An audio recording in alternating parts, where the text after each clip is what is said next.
What's up guys, and in this video I will be showing you my personal top 5 favorite vehicles to do on the time trials. Let's get right into it. Starting off at number 5 here guys, this is the Benefactor BR8, which for me will be in my 5th place for doing the time trial. Now I never actually used any of these in the time trials, but yes, you actually can use them and they are really good for the time trials. They handle really well. For me personally, I would rather use a hypercar or one of the bikes because they can complete it easier. The F1 cars are cool, but I don't really use them for the time trials. Anyway, guys, this will be in my 5th spot.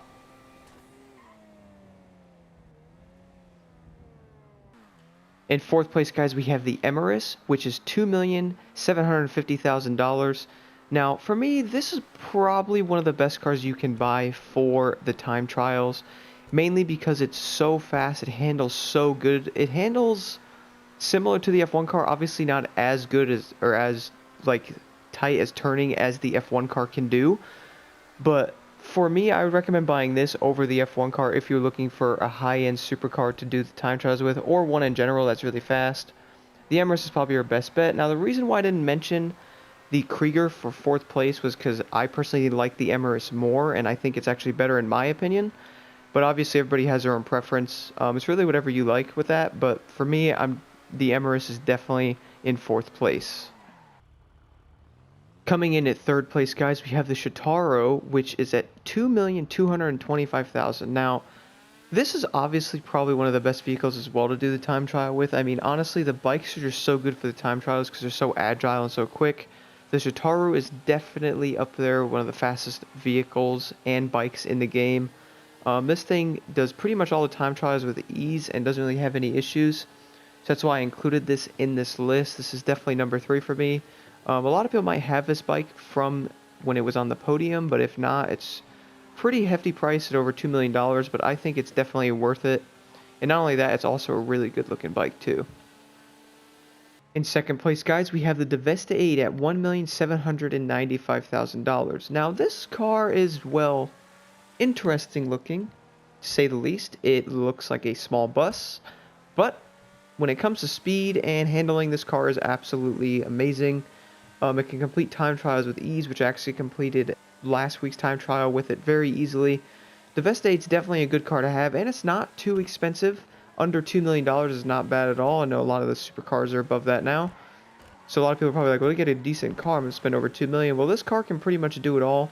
It does handle a little differently because of its length, so do keep that in mind. But this car is definitely pretty cool and basically can complete most of the time trials if you were to buy this. Now, I want to also mention this. I'm not saying none of the sports cars can do the time trials because some of them definitely can.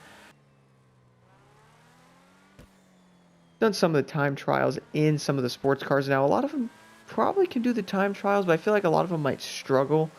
I know the Pariah can obviously do the highway ones very easily. Some of those cars may not turn good enough. That's why I didn't mention the new Italia RSX either. For me, I normally use these top 5 vehicles here.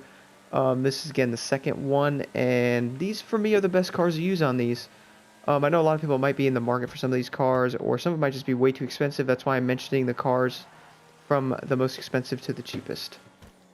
Coming in at 1st place, guys, is the Hanakuchu drag bike at $976,000. Now, this bike I have number 1, obviously because of its price, but also because it's probably your best bet for doing the time trials if you're on a budget. This bike's under $1 million, and it can basically do every single time trial, except the off-road ones. I will get into that in the next video. But this bike can pretty much do all the time trials with no issues. It turns very well. I mean, the turning's a little different compared to the Shotaro. That bike might handle better in ways, which it probably does. This bike's a little tighter because of the long swing arm on the back there. But this bike is pretty much perfect for doing the time trials. It's cheap, and it's a pretty good looking bike, honestly. Obviously, it's based off a Hayabusa, but it's honestly probably your best bet if you're looking for something cheap to do these time trials with. Thank you guys so much for watching.